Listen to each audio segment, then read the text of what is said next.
Hello, tea and coffee explorers. Today, we're diving into the world of cold brew and iced coffee.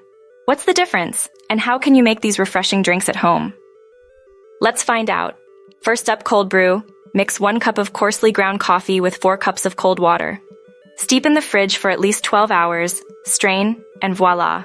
You've got yourself a smooth, low-acid drink. Now, iced coffee.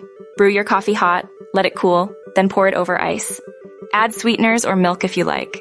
It's quicker to make and has a bolder flavor. So, what's the scoop? Cold brew is smoother and mellower, while iced coffee is bolder and more tangy. Cold brew often packs more caffeine due to the long steeping time, but iced coffee is the speedy option for a quick fix. Whether you prefer cold brew or opt for iced coffee, both are perfect for a hot day. Thanks for joining us on Tea and Coffee Explorers. Enjoying our coffee adventures? Hit like and subscribe for more refreshing brew tips. Happy brewing!